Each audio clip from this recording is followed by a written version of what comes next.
As-tu besoin de faire un 3-2-1 ou c'est commencé? C'est commencé, c'est beau. Alors, bienvenue à la séance ordinaire numéro 5 du 26 avril 2022 de l'arrondissement des Nations, secteur Mont-Bellevue.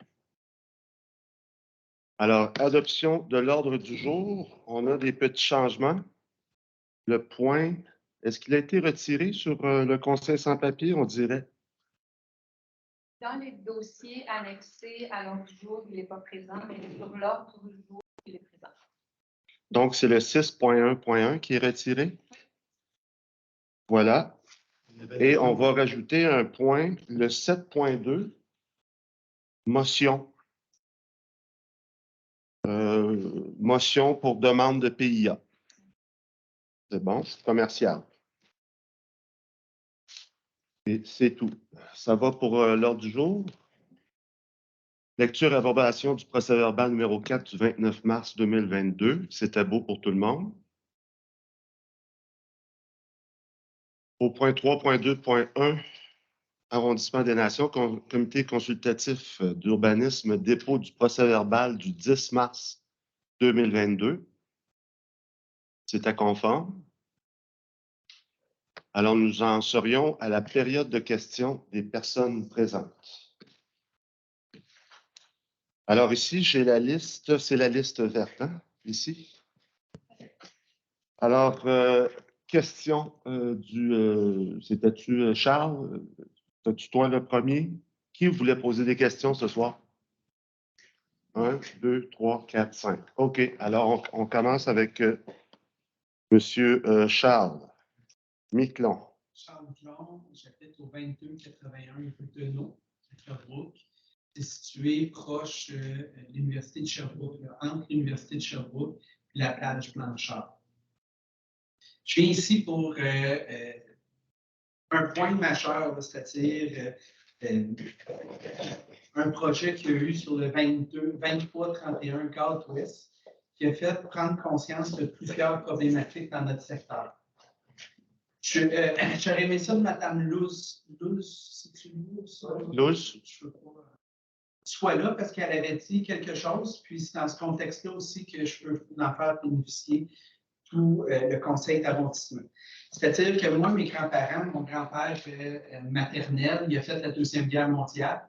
Il s'est établi sur la rue Deneau. C'est un ancien vétéran, tout comme M. Corcoran, là, qui habitait à côté de chez nous, le père de Jim Corcoran, qui est devenu un chanteur quand même célèbre. Là. Moi, c'est une grosse partie de ma jeunesse. Je pense que c'est une grande vedette pour moi.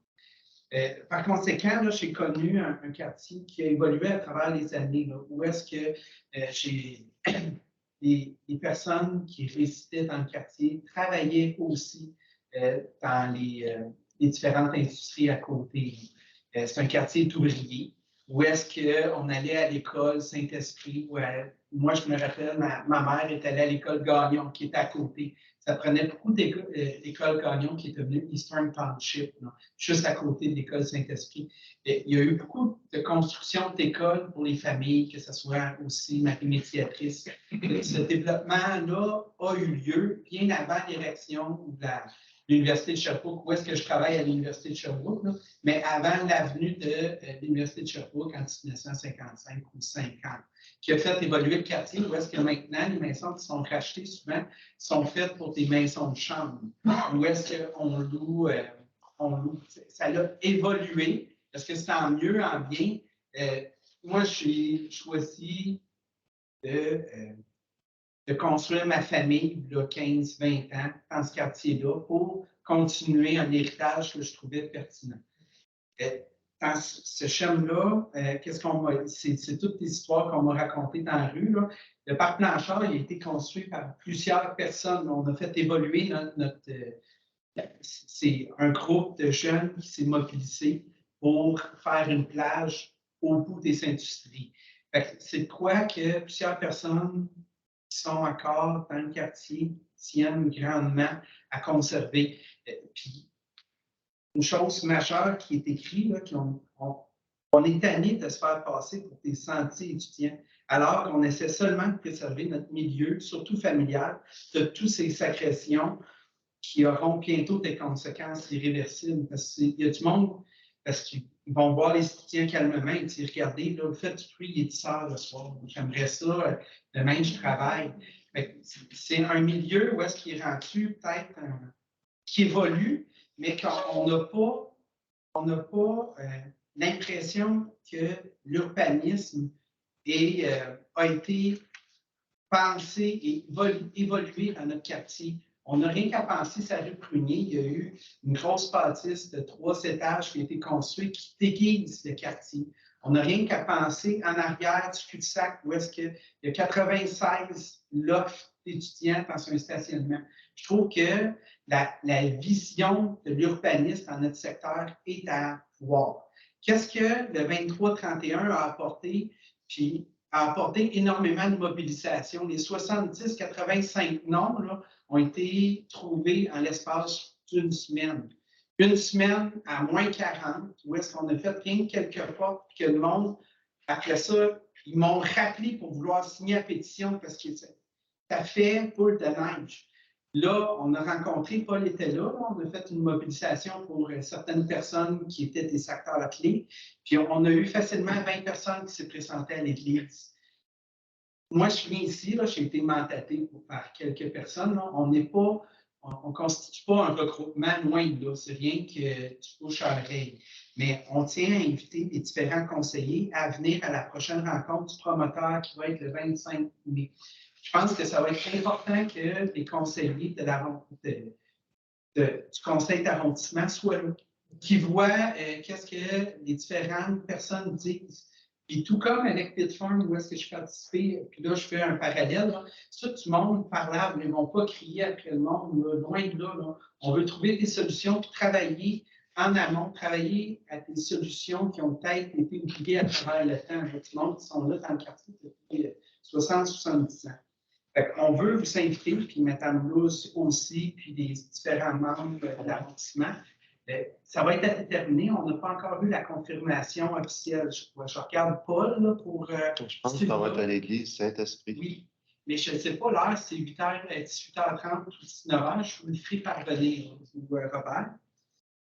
Puis, le dernier point que je veux vous dire aussi, c'est que je travaille à l'université, fait que je le sais, on a à cœur aussi le bien-être des étudiants qui vont venir. On n'est peut-être pas contre les projets, mais on ne veut rien que ça soit dans un cadre d'urbanisme concerté qui va, comme on disait tantôt pour les logements sociaux, c'est bien d'avoir non une homogénéité, mais une hétérogénéité. Là, quand il parlait, M. Custeau, là, ça m'en rejoignait. Là. Des fois, là, en ayant différents milieux, ça crée des belles échanges. Tu sais, c'est tout le temps le fun d'avoir des jeunes avec des futurs profs, avec d'autres membres. Puis, il ne faut pas oublier que l'université a son mot à dire là-dedans. Depuis 10 ans, là, il y a 200, j'ai répertorié là, 209 chambres minimum de moins que l'université a abolies. Fait que les résidences E4 ne sont plus là, qui avaient 108 chambres, puis les résidences E5 qui avaient 101 chambres. Ça, c'est de 2 jours. Donc, il y a 209 chambres de moins. Depuis 10 ans. Sur le campus. Sur le campus. Qu'est-ce qu'ils ont changé? Ils ont pris 2 pavillons, puis ils sont transformés là, en. Truc étudiant. Même pas, ils sont en bureau. Quand il y a des rénovations, ils transfèrent un étage là ou en recherche. Là. Le STI, le service de technologie de l'information, il y avait un trop-plein. Il y a des programmeurs qui sont allés dans ces salles-là. Il y a aussi le service. Pas la vie étudiante, mais internationale qui est arrivé là. Je vous donne des exemples. Là, les communications sont au E5, E4 maintenant. Il y a eu une diminution de l'offre de services de l'université. Est-ce qu'il y a eu plus d'étudiants? Est-ce qu'il y a eu plus d'étudiants depuis 10 ans à l'Université de Sherbrooke? Je ne veux pas sortir de chiffres parce que ça serait parlé à travers mon chapeau. Mais je sais que depuis 2 ans, comme l'Université du 3e âge, là, vu que je suis à la faculté d'éducation, eux, ils ont perdu 8000 étudiants, mais peut-être qu'ils vont le retrouver dans 1 an. Fait que les chiffres doivent être aussi. Okay. Je ne veux pas rentrer dans ces choses-là. Je veux rien vous dire que, il y a un besoin, on dit, ah oui, les étudiants veulent avoir des résidences, mais ça ne serait peut-être pas l'université aussi à rencontrer ces critères-là. C'est une question qu'on se pose, qui s'est posée avant. Je voulais que vous ayez aussi l'information sur la diminution des résistances qu'il y a eu à l'université. Ben, merci beaucoup, M. Miquelon. Donc, le 25 mai, oui, M. Guibanche? Oui, mais merci, M. Miquelon, pour la mise en contexte. Ça aussi, je vais m'assurer de la transmettre à Mme Luce. Puis, je me permets aussi, vu qu'on est dans la même équipe avec Mme Luce, de juste préciser certains de ses propos. À un moment donné, si elle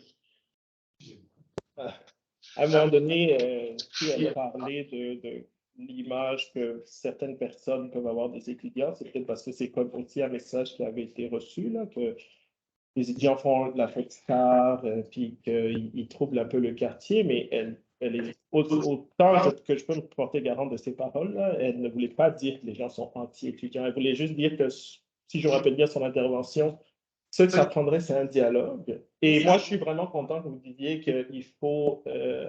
Moi, je vais t'avouer, ça fait 42 ans, je suis allé à l'étranger, je suis revenu parce que je mets le quartier, puis quand on me dit, si tu n'es pas content, vends ta maison, va ailleurs. Attendez, non? C'est un peu ça que j'avais reçu, là, si il n'est pas vivre dans un quartier étudiant, aller dans une autre place. Moi, j'avais interprété à l'extrême. C'est pour ça que je m'ai dit, je voulais dans un contexte de collégialité. Si elle veut venir voir, elle va voir qu'on travaille. Puis vraiment, désolé si c'est sorti comme ça. La question, c'était plus de dire, de la même façon que si on n'est pas capable de bouger, on va dire, des ouvriers dans le quartier ouvrier, de lever des étudiants dans le quartier étudiant, là, ça soulève certaines questions. C'est plus dans ce sens-là, pas de dire si vous n'êtes pas content. Non, je pense pas ça, mais là, je veux m'en venir, c'est plus de dire que les questions que vous avez apportées a été soulevées aussi en conseil municipal, c'est-à-dire de dire qu'est-ce que l'université fait par rapport à ça. Parce que la première chose pour régler, quand il y a un conflit comme ça, c'est de mettre tout le monde qui est comme lié à la situation autour de la table. Et c'est comme une très bonne prérogative que vous dites d'aller chercher justement à l'université, d'aller chercher des étudiants, d'aller parler aux gens qui habitent dans le quartier qui subissent ça. Moi, je me rappelle, petite anecdote, la première fois que je devais m'intéresser au monde municipal, c'était en 2014, je devais faire un travail pour l'école de politique appliquée. La première séance municipale à laquelle j'ai jamais assisté, c'était dans cette salle ici. À l'époque, c'était Serge Paquin qui était comme le président de l'arrondissement. Et je me rappelle, les deux sujets à l'ordre du jour, c'était comme les étudiants qui sortaient dans les lycées, qui dérangeaient, que la police n'intervenait pas assez rapidement.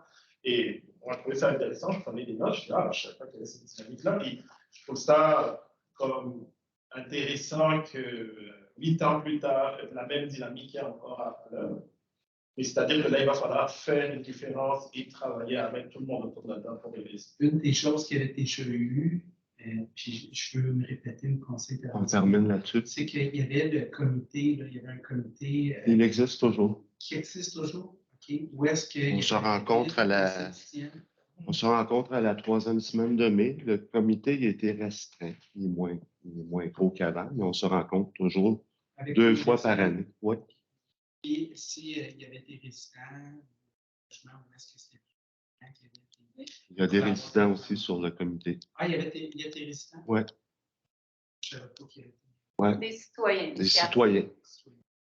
Ouais, il a tout le temps été. Parce qu'il y avait Michel Tanfous il y a quelques années. Exact. Là. Puis je pense qu'il m'a dit que ça avait été encore. Je croyais que c'était encore. C'était une grande table avant. Maintenant, c'est rendu un comité restreint. Mais ça, c'est à revoir ou à évaluer. C'est bon? Et ça me fait plaisir d'assister à la conférence. Excellent. Merci, M. Kibonge. Qui voudrait poursuivre? Je peux y aller. Donc, oui. Vous êtes monsieur? La fortune. J'habite au 936 à Delors-Colette, pardon. J'en ai un qui a depuis longtemps qui sont venus avec moi pour parler d'une situation qu'on vit collectivement depuis. Sur Delors-Colette? Oui, Delors-Colette. On l'a entendu, cette rue-là, me semble, dans les dernières années. Et sûrement, ça marche. On t'écoute. Comme vous le savez peut-être, on a construit un parc-école, un beau parc-école, en fait, un beau projet qui a été réalisé. Il y a 3 ans, à peu près. 3 ans, donc devant chez nous. C'est un projet qui a été quand même bien accueilli. Tout le monde était vraiment positif, puis tout le monde était content que l'endroit serve à ce que les enfants du quartier aient un endroit pour jouer, qu'il soit agréable, sécuritaire, etc. Puis évidemment que les élèves puissent en profiter. Sauf que là, depuis 2 ans, 3 ans. Mais là, Depuis l'année dernière. 3 ans. En tout cas. Donc là, on a constaté que, en fait, il y a vraiment des débordements dans le parc. Il y a des groupes de jeunes qui viennent jouer. Il y a des terrains de basket qui viennent jouer. Il y en a qui vont crier, qui vont jusqu'à tard le soir. Des fois, ça continue en espèce de petite soirée dans la petite cour. On a constaté des bruits de verre. Bref, on a constaté tout ça. Nous, qu'on a fait, vraiment, ma conjointe était assez impliquée avec la concertation de la communauté qui était impliquée dans le projet. Donc, ça a été signalé à plusieurs reprises. Moi-même, j'ai parlé au directeur d'école. Donc, on a fait plusieurs démarches. Quand vous dites ça a été signalé, M. Lafortune, à qui ça a été signalé? La concertation, en fait, parce que la concertation est là pour un peu connaître le rôle de cet organisme-là. Donc, ça a été communiqué, cette relation-là, qu'il y avait des situations problématiques dans le parc école. Moi-même, j'ai parlé au directeur de l'école. Puis, tu sais, ce qui se passe, c'est que c'est un peu particulier cet endroit-là parce que c'est pas beaucoup d'école, mais le projet a été fait pour que ce soit un parc de la ville. Partenariat. Donc, il y a une réglementation de la ville qui s'applique. Donc là, on a eu des réactions. Le directeur en gros nous a dit, ben OK, tu sais, mais moi, ce qui se passe après 4-5 heures après l'école, ça ne me concerne pas, c'est la ville. Par contre, c'est l'école, j'ai bien compris, qui a décidé que c'était un terrain de basket à cet endroit-là. Puis honnêtement, selon moi, là, puis selon tous les voisins, le nœud du problème, c'est le terrain de basket. Si on enlève le terrain de basket, il ne se passe rien. Ben, je dis, le terrain de soccer, ça ne dérange pas. Évidemment, les enfants qui jouent ne dérangent pas. Ce qui dérange, c'est les groupes d'adolescents. Donc, l'enjeu est là, puis honnêtement, depuis. Donc, on a fait un paquet de démarches que je ne vais pas non plus détailler ici, là, parce que. Bref, on s'envoie la balle, puis là, nous autres, honnêtement, on est vraiment victime de cette situation-là, puis c'est vraiment, c'est pas juste un agacement, c'est vraiment, OK, il est 10h, 11h le soir, ça hurle devant chez Jim. J'ai un instant sonore que j'aurais voulu faire jouer, mais honnêtement, c'est vraiment intense. En fait, moi, j'ai parlé avec Geneviève Laroche samedi, puis j'ai un petit peu parlé de la situation, puis depuis ce temps-là, moi, j'avais dimanche soir à la maison à 10h moins 10. Il y avait prévu le gars qui jouait au basket en criant. Et vraiment, là, c'est. C'est éclairé. Est-ce que c'est éclairé? Ce n'est pas éclairé. mais les autres, c'est clair. Mais c'est enclavé entre 2 rues, donc tu as l'éclairage de rue. Des fois, il est éclairé avec les spots. Puis effectivement, c'est un bon point parce qu'il y a des terrains de basket qui sont éclairés là, au parc, pas Camiran, mais le parc Pâture Bleu-Blanc. Ouais. Moi, ça t'arrive souvent que j'ai vu des joutes tardives comme ça le soir, à 10, 10h30, 11h. Puis d'ailleurs, le règlement dit officiellement qu'on peut jouer jusqu'à 11h. Ouais. Vous pouvez jouer, vous êtes bienvenus dans la cour d'école jusqu'à 23h. Ouais. Moi, des fois, je m'amuse à aller voir ce qui se passe au parc Camiran, puis moi, je parle de façon bleu-blanc rouge. Ouais, c'est ça. Il n'y a personne, c'est éclairé. Il y a la maison des jeunes qui est à côté. Puis les gens qui viennent jouer, c'est des jeunes. Pour moi, c'est la clientèle ici. En tout cas, mais bon, parenthèse. Toujours est-il que là, on ne sait plus trop à quel sens jouer dans le dossier-là, parce que bon, la concertation, en fait, ça a été interpellé parce que en fait, le docteur nous a dit oui, parlez-en à la concertation. Même Geneviève Laroche, quand j'ai parlé du problème, elle m'a dit ouais, il faudrait que tu vois avec la concertation. On a reçu 2 lettres qui dans le contre j'ai fait les démarches avec mon conjoint. On a reçu des lettres qui disent en gros, ben, on fait des choses, on met une intervenante à 4 heures pour l'animation, on va faire un sondage chaque TV. Honnêtement, là, c'est. Ça répond pas. Ben, pour moi, c'est. Moi, je vois la situation tous les jours, on la voit toutes, puis il n'y a rien là-dedans qui nous dit que. Bon. La musique, là. Hier, la pièce de son. C'est effrayant. La musique, là, on ne peut même pas se parler sur notre patio en arrière. Là. Tu sais, là, à force que la musique, elle est forte, encore hier, ben, puis j'appelle la police. Trois Parce que c'est personnes normal, après la police, on c'est appelle pareil, la police là, à tous les soirs. OK, je vais demander. Je sais que Mme Côté est sur le dossier. Mme Côté. En fait, je suis au courant de la situation depuis un an ou à peu près que c'est devenu plus important pour vous. J'aimerais rappeler d'entrée de jeu pourquoi on vous a dirigé vers la concertation. D'abord parce que la mission de la concertation École Larocque communauté réunit des intervenants de la coalition de travail de rue, des intervenants de la sécurité des milieux de la police, le directeur d'école, des citoyens et des organismes communautaires. Donc, en mon sens, quand tous ces partenaires-là qui ont des intervenants auprès des jeunes sont réunis, une problématique de bon voisinage devrait être traitée, analysée et prise en main par ces intervenants, par cette concertation-là.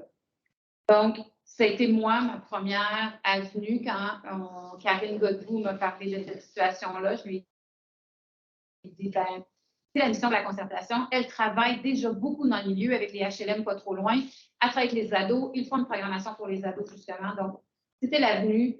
La première avenue qu'on a prise avec cette problématique-là, je vais l'appeler comme ça. Je n'ai rien entendu parler, le directeur d'école m'a appelé tout. Alors, je suis au courant de la situation. On a essayé à ce que le directeur d'école aussi fasse des actions, vous parle parce que le basket est sur son terrain et non dans le parc, même si c'est un parc école qui est ouvert dans le concept de ce parc-là. Fait que je comprends bien que vous vous êtes fait promener de gauche à droite. Ce matin, on avait une rencontre et puis ce que j'ai nommé à mes collègues qui accompagnent la concertation Larocque, c'est que j'allais, moi, avec Mme Laroche, prendre en charge le dossier, aller rencontrer la direction d'école, réunir la sécurité des milieux pour trouver une solution. On va vous rencontrer parce que ce que je comprends, c'est que vous n'avez eu que des discussions écrites, vous n'avez jamais eu un contact. On est allé, on a fait plein de démarches, là, y compris d'aller aux assemblées de quartier. Oui. On a parlé directement aux gens de. Moi, ce que j'ai voulu organiser à un moment donné, c'est justement de dire, regardez, monsieur le directeur, venez voir les. Parce que moi, j'ai fait beaucoup de démarches personnellement, mais j'ai montré, regardez, tout le monde. C'est pas juste moi, je ne suis pas juste un gars qui est sensible à la feuille. Là. Non. C'est pas un cas d'un citoyen. C'est pas un cas citoyen. Pour moi, c'est important justement qu'ils voient que c'était quelque chose. Parce que ici, on est la rue de la Colette, donc On est tous les voisins. Vous avez l'école, vous avez le parc. la qualité de vie qui est affaire. Oui. Avant, moi, ça fait 25 ans que j'ai le duplex. Jamais eu de problème. Mais depuis que le beau parc, c'est vrai que c'est beau, c'est vrai que c'est fun, mais depuis ce temps-là, on a un problème. Oui. C'était dans nos intentions, c'est ce qu'on a discuté ce matin, d'aller à votre rencontre, de voir, d'essayer de trouver des solutions, comment on peut agir sur le problème. Vous nous demandez de retirer le basketball. On travaille pour tout direct. Pardon? On travaille pour tout direct. C'est ça qu'on veut. On veut voir, est-ce qu'on va regarder pour essayer de trouver des solutions puis d'être avec vous en mode écoute. Vous nous apportez la solution de retirer le terrain, le panier de basket. On va juste, c'est comme voir au niveau de son utilisation. Les poids de basket, parce que bon, on voyait encore le ballon dessous le chose. Encore boum dessous. Le panneau. C'est aucun tout direct. Oui, quand c'est ça. Oui, quand je parle de... Non, mais ça, c'était destiné pour l'école. Au départ, c'était pour l'école. Pourquoi la fin de l'année, moi, je sais que dans d'autres écoles, ça s'est fait, d'enlever les cerceaux. C'est ce qu'ils faisaient dans les autres écoles. S'il y avait des accidents, là, c'est la responsabilité de qui? Il y en avait sur le toit de l'école l'autre soir. L'école. C'est la propriété de l'école. Mais je pense parce qu'il faut rappeler aussi que ce genre d'installation, souvent, c'est sûr, c'est très désagréable. On a des gens qui hurlent, qui on essaie d'être dans la routine avec les enfants, c'est désagréable. Mais c'est des choses qui ont été faites aussi, mettons, ce genre d'activité sportive-là, pour essayer de canaliser un peu l'énergie des jeunes. Quand on parle des programmes qu'on essaie de mettre anti-délinquance, on essaie de mettre des programmes qui font que les gens, les enfants peuvent se rassembler et échanger. C'est sûr qu'on entend la préoccupation dans le quartier, c'est d'essayer de voir, comme justement sur la table de concertation, on va dû faire dès le début, c'est quoi les mesures qu'on peut faire pour qu'il y ait un bon vivre ensemble, pour qu'il n'y ait pas une heure limite, là, on dit pour dépasser cette heure-là, ça ne marche plus, mais essayer d'avoir une balance là-dedans, parce que la solution idéale, ça serait peut-être, oui, comme on dit, de juste enlever le virage basket, mais après ça, l'esprit de quartier qui essaie de se créer là, genre avec les différents jeunes, j'imagine, doivent vivre dans le quartier, qui jouent là. Genre. Oui, mais tu sais, avant, là, on recule il y a 2 ans. Il n'y en avait pas. Ouais. Est-ce que les jeunes étaient plus malheureux pour ça? Non. Fait que c'est pas c'est ça. Alors, Mais c'est l'essai de. Hey, c'est fermé. C'est vraiment. OK, juste un instant. Alors, on récapitule. Fait que je récapitule, je connais, on a essayé certaines solutions. Donc, ce que je vous dis ce matin, ce qu'on a pris comme décision, c'est d'aller rencontrer l'école, de trouver des solutions. Pour vous, ben, peut-être que ça vous donne l'impression que je refais le même chemin que vous. Mais on va le prendre avec une instance école-ville pour agir sur la qualité de vie, diminuer les problématiques de bruit, que ce soit la musique, que ce soit le rassemblement des jeunes. Et on va responsabiliser la concertation La Roche quand ils créent des rassemblements ou des groupes, ou en tout cas qui accompagnent leurs jeunes qui viennent du milieu. On va aussi travailler à ce qu'ils se responsabilisent pour l'accompagnement. Je ne promets pas de miracle, mais il est certain qu'on va essayer de trouver des solutions. Et j'ai vos coordonnées, je vais les prendre en note. Monsieur Lafortune, vous connaissez vos autres voisins, c'est certain qu'on va venir vous rendre. Je aussi ajouter quelque chose quand même, parce que bon, vous parlez de le fait que les jeunes sont dans l'exercice. Je suis 100% conscient de la problématique du quartier, si on habite peut-être depuis 12 ans, puis moi, personnellement, je les vois là depuis beaucoup plus longtemps. Mais bref, je pense qu'à un moment donné, c'est le gain bénéfice, c'est le coût-bénéfice qu'à un moment donné, c'est si, oui, tu as un gain, mettons, peut-être que oui, effectivement, les jeunes ils font du sport, tout ça. Encore là, est-ce qu'ils font un bon endroit? Est-ce qu'ils pourraient aller à un endroit qui serait adapté? C'est juste ça. Ben, il y a ça, mais à un moment donné, les autres enfants qui sont plus jeunes, là, qui viennent jouer dans une cour d'école de déchets, je veux dire, moi, j'ai documenté ça en passant, j'ai des vidéos, j'ai des photos, j'ai un paquet d'affaires. J'ai un galon que je voulais montrer. Je pense que c'est important de dire oui, OK, il y a des jeunes qui font peut-être une activité qui peut être bénéfique pour eux, mais c'est pas les coûts pas juste pour nous autres, les voisins, pour les élèves de l'école, pour les autres enfants qui pourraient mieux bénéficier du parc s'ils étaient plus relax. Ouais. Moi, c'est un petit peu. Mais votre problématique de bruit n'est pas nouvelle. On l'avait pour les carillons qui ont fait du bruit. Il y a des, je ne sais pas si c'est vous d'autres voisins. Exactement les tam-tams qu'on a réglés l'année dernière. Fait que, on le sait que ce parc-là, le concept initial versus le vivre après, on le voit qu'il y a un impact important sur votre qualité de vie. Fait qu'on va s'en occuper. Donc, c'est correct pour la suite, là, Mme Laroche? Oui. Mme Côté, le regroupement va trouver des solutions. Tant mieux si vous avez documenté le truc. Vous êtes, monsieur? André Aubé. André Aubé. Il y a un papier à l'intérieur qui marque de 11h à 8h, l'interdiction. Anciennement, quand il y avait la vraie clôture avant qu'ils fassent le parc, c'était de 8h à 8h. C'est possible de changer le panneau? Et le panneau est à l'intérieur de la cour d'école, avec le logo de la cour d'école. Non. Donc, tous les ouvertures de parc. Dans le fond, c'est. Non, c'est juste La commission scolaire est dans ça, mais la ville est pas dans ça. Ce que je peux vous dire, c'est qu'un parc, on a une réglementation municipale pour l'ouverture, les heures d'ouverture et les dates d'ouverture. C'est pas pareil. Il y a un parc qui est à la ville. Ouais.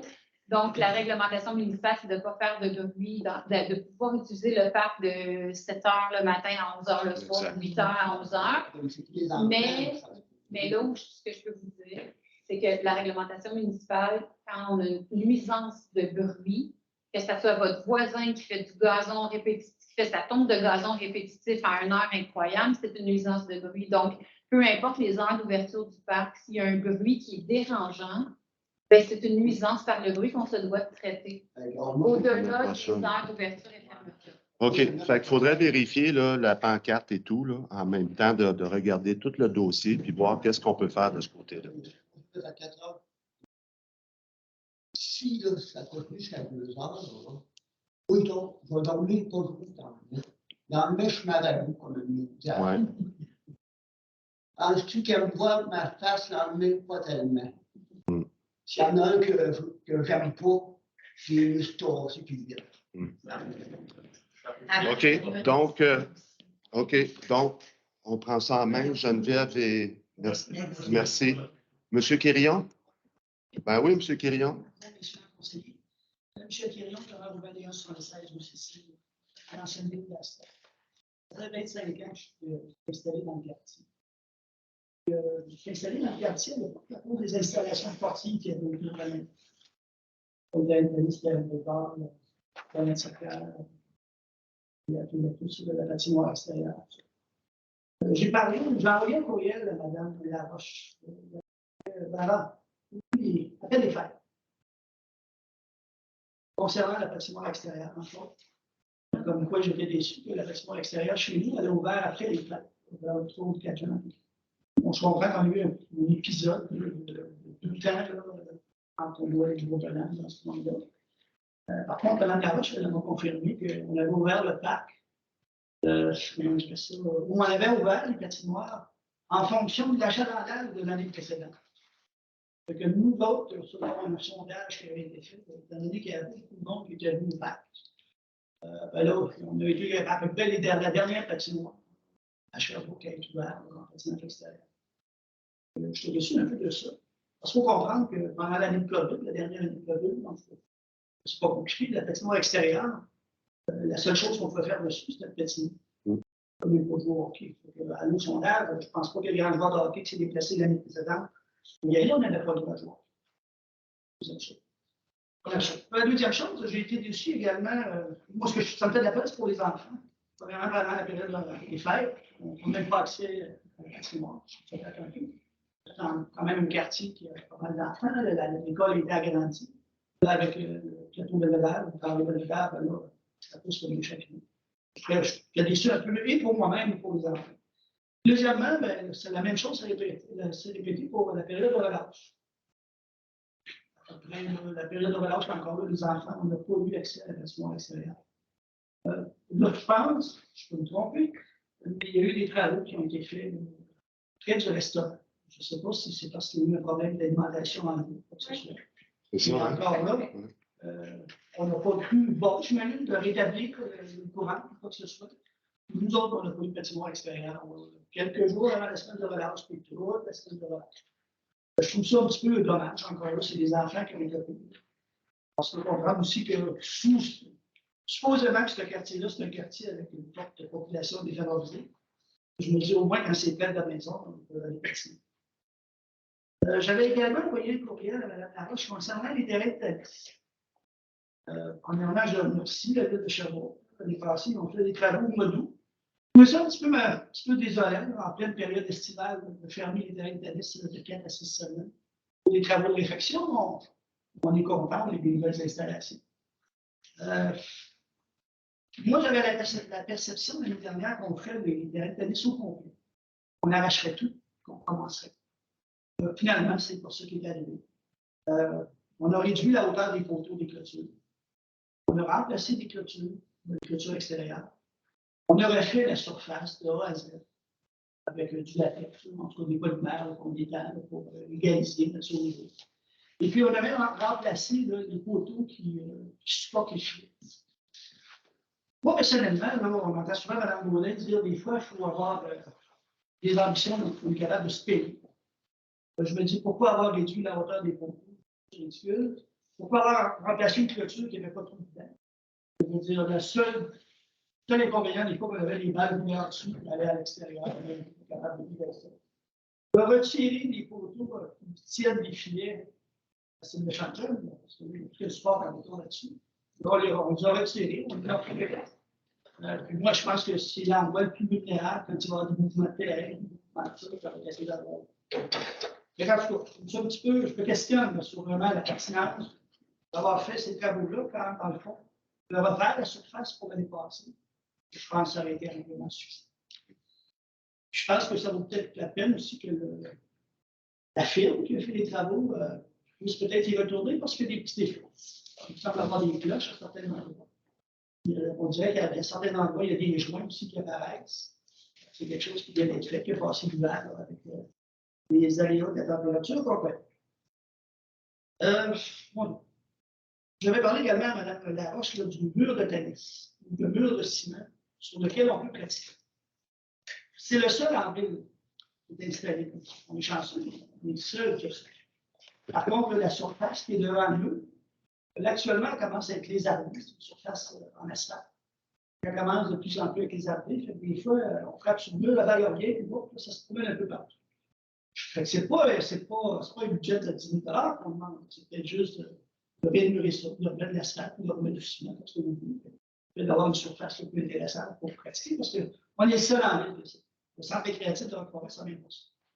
On en avait une dans la paroisse, ma médiatrice. Ouais, C'était en arrière de l'église. Le curé n'aimait pas ça. C'est ça, il y a des fois, je regarde les dépenses qu'on fait, puis je pose des questions. Il y a une autre chose, je change complètement du coq à l'âne. J'ai été impliqué à des grands cheveux il y a 3 ans. Puis, à l'époque, j'avais fait des recommandations au directeur des loisirs qui s'occupait de la section des sports.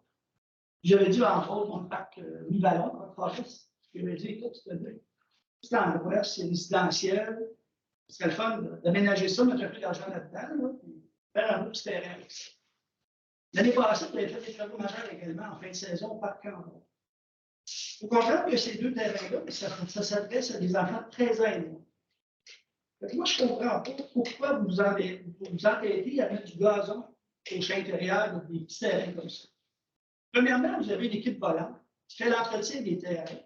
Puis tous les terrains avaient les cheveux, tous. Sauf ces 2-là que vous avez créés au cours des 3 dernières années, sauf le stade avec des rois, qui sont gazonnés. Votre équipe volante, là, avec sa drague, là, elle ne peut pas aller là-dessus. Là, c'est le pauvre gardien, je me suis dit qu'il doit faire ça avec un râteau, qui fait l'entretien du champ intérieur, dans le bon que la terre battue, là, avec un râteau. L'équipe volante ne peut pas aller avec un pick-up. Moi, je me questionne, les gens qui autorisent ces immobilisations-là, est-ce qu'ils savent de quoi ils parlent? Est-ce qu'ils savent à qui ça s'adresse? Puis, c'est des fois, il faut faire attention. Les organisations, des fois, ils peuvent demander des choses, mais on n'est pas obligé de dire oui à tous les papiers, ça peut pas être un peu intelligent. Je ne pense pas que d'avoir un terrain avec du gazon de chez intérieur pour un enfant de 13 ans et moins, ce n'est pas le Red Sox Family Park, ce n'est pas le terrain des Yankees de New York. De toute façon, pour votre équipe d'entretien, c'est un paquet de trop. Ils peuvent même payer. Moi, c'est ça. Quand j'entends les immobilisations que vous faites, là, je ne connais pas assez la problématique du soccer, mais je regarde si c'est bâti à la province. On va parler beaucoup pour la dernière année. C'est ça, des fois, je me questionne, je pense que vous avez un comité. Il y a des gens qui analysent un peu les demandes ou les besoins des organismes. Il y a on a la commission de culture, sport et loisirs qui est mise en place. Moi, je pense de temps en temps, vous demandez à des gens de siéger là-dessus. Là, ouais. Je me dis. Madame la directrice a pris en note tous vos commentaires. M. Quirion. Qui a autorisé les dépenses en immobilisation de cette nature. Oui, là, ça soit un peu. Ça aille avec la catégorie. Bon, je regarde aussi le projet actuellement. Termine, Michel? Oui. C'est pas une conversation. Hein. Non, c'est des questions permissives, c'est 5 minutes. Ouais. On a été généreux pas mal. On a commencé à 2 heures et on dit 9 heures. Je pense que je trouve ça très intéressant, les conversations. C'est ça, moi, je me questionne un peu, là, ce comité-là, qui organise ou qui regarde ces demandes-là des organismes, de faire un peu de preuve de jugement. C'est bon. Merci. Merci, Michel. La façon extérieure, madame, semble au courant des travaux. Madame Isabelle. Le courriel que vous avez envoyé à Mme Laroche concernant toutes les demandes au niveau du terrain de tennis, donc vous les avez adressées à nos spécialistes au niveau de la division des conseillers. Non, je ne sais pas si Geneviève va vous le transmettre, mais je peux leur transmettre. Mais ce n'est pas la première année que vous venez nous voir pour le terrain de tennis. Je me souviens très bien qu'en 2019, vous êtes venu avec un document similaire et chaque année, vous adressez vos demandes. On les traite. Donc, on va faire la même chose cette année. On va s'en occuper. On vous tiendra au courant. Moi, je veux pour la bâtiment extérieure à la relâche. Est-ce qu'il y a une première? La patinoire extérieure, au niveau de la relâche, au niveau du temps des fêtes, on vous a répondu. Au niveau de la relâche, vous savez, on a eu des problématiques de COVID avec nos employés COVID, entre autres, et on a eu un bris d'aqueduc en dessous de la cantine qu'on est obligé de fermer. La maison des jeunes, la patinoire, le chalet. Donc, on n'avait plus d'eau dans ce secteur-là pendant 72 heures parce que c'était un week-end. Le temps qu'on ferme l'eau, qu'on corrige l'aqueduc et tout, il y a eu un 72 heures. Et après ça, ben, le redout et ainsi de suite, il y a des décisions qui ont été prises de ne pas. Fait que voilà. Moi, personnellement, c'est sûr que je suis malheureux. Et la période des fêtes. Oui. Et la valeur. Le quartier est compliqué. Effectivement, donc on vous reviendra pour le tennis. Merci. Monsieur Robitaille, est-ce que vous aviez une question?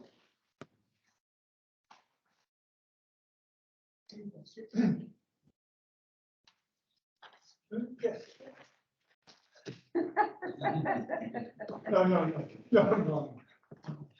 Les gars, je n'avais pas fini.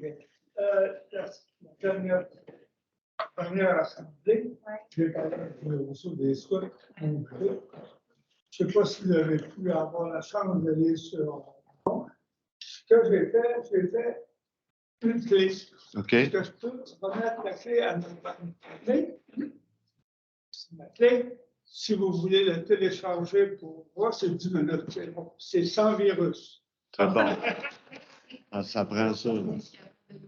Mais là, c'est pas aujourd'hui qu'on regarde ça 10 minutes. Là.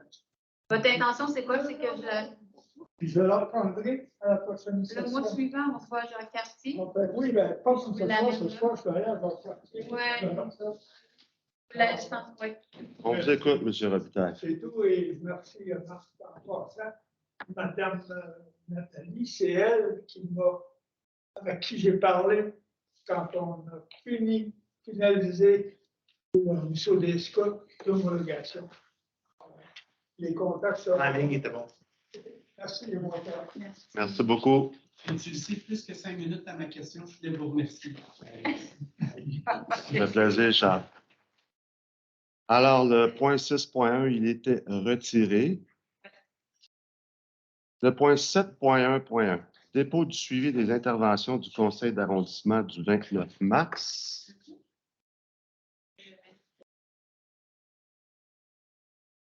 Au tableau? C'est ça que tu voulais? Toutes les questions ont été répondues, séance tenante, lors du 29 mars 2022. Sans exception. À part une, dont mon collègue Deneau va faire la lecture dans 2 points. Dépôt du budget des frais 7.1.2, dépôt du budget des frais de représentation de 2022, arrondissement des Nations. Alors, c'est ce qu'on nous oblige de faire là, une fois par mois lors de nos CA d'arrondissement. Alors, c'est déposé. Le point 7.2, motion. Vous rappelez que le centre d'achat ou le Promatkin ont beaucoup de travaux dans ce secteur-là au cours des 2 dernières années. Il y a plusieurs reprises, on a fait l'ensemble des membres du conseil d'arrondissement des représentations pour s'assurer de gérer de façon plus efficace le développement du secteur. Donc, il y avait une motion de l'ensemble des membres du conseil d'arrondissement, mais aussi nos consoeurs qui étaient présentes, soit par vidéoconférence ou un petit peu plus tôt étaient favorables. Donc, l'avis de motion, le conseil d'arrondissement des Nations demande au conseil municipal de mandater le service de la planification et de la gestion du territoire d'analyser la possibilité de mettre en place un PIA commercial à la zone des promenades. Le PIA va faire en sorte qu'on va être en mesure de gérer l'ensemble de toute demande de permis et d'implantation. Faire en sorte, sûrement qu'on les voisins avoisinants ne vont pas tolérer un amoncellement de pierres pendant 3 ans derrière leur cour. Aussi, à partir du moment qu'il y a des travaux qui sont faits, le promoteur n'aura pas le choix de présenter un plan d'aménagement pour pouvoir aussi informer les gens à savoir qu'est-ce qui se passe. Donc, je tiens à remercier mes consoeurs et confrères du conseil d'arrondissement d'avoir supporté l'avis de motion. Merci, M. le Président. Merci. Alors, au point 8.1.1, Comité Art et Culture de Jacques-Cartier, événement Art vivant 2022. Madame la directrice, voulez-vous faire un petit résumé, puis la recommandation? Le Comité Art et Culture de Jacques-Cartier a déposé une demande d'aide financière pour un nouvel événement qu'ils vont mettre en place cette année. L'événement s'appelle Festival d'art vivant extérieur. L'événement se déroulera durant tout le mois de juin en amont de la brise culturelle.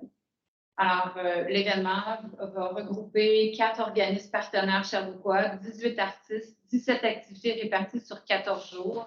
Il se déroulera sur le parc du domaine Howard. Alors, la recommandation est d'accorder une assistance financière non récurrente de 2 000 taxes non applicables au comité Henri-Culture de Jacques-Cartier pour la réalisation du Festival d'art vivant extérieur qui se déroulera en juin 2022. Merci beaucoup, Madame la directrice. Au point 10.1.1, avis du règlement et dépôt du projet de règlement numéro 1-3 modifiant le règlement numéro 1, règlement intérieur de l'arrondissement des Nations. Monsieur Quibon, je voulais en faire la lecture. Prenez avis qu'à une prochaine séance du Conseil, l'arrondissement sera présenté. À l'arrondissement sera présenté pour étude et adoption le règlement numéro 1-3, modifiant le règlement numéro 1, règlement intérieur de l'arrondissement des Nations, de manière à ajouter un nouvel endroit sur la tenue des séances du Conseil d'arrondissement, article 2.2, modifier les sujets pris en considération dans l'ordre du jour en séance ordinaire, article 10, modifier la composition du comité consultatif d'urbanisme, prévoir la possibilité à tout autre membre du conseil d'arrondissement d'assister aux séances et de participer aux délibérations du comité consultatif d'urbanisme, article 3.1.1, et prévoir des nouvelles fonctions d'études et de recommandation pour le comité consultatif d'urbanisme, article 7.1, prévoir que le comité consultatif d'urbanisme agira comme conseil local du patrimoine, article 3.2. Et enfin, modifier le quorum du comité consultatif d'urbanisme, article 3.18. J'ai le règlement numéro 1. Excellent, merci beaucoup. Donc, est-ce qu'il y a des messages des membres du conseil d'arrondissement ce soir? Monsieur Deneau? J'ai un message, j'ai transmis la correspondance à Madame la directrice générale. C'est un message de Monsieur André Claude Castonguay de la rue Vaudreuil en lien avec certains problèmes suite au réaménagement qui a été fait dans le secteur. Donc, demander à la directrice de s'assurer d'un suivi auprès de Monsieur Claude Castonguay. Merci beaucoup.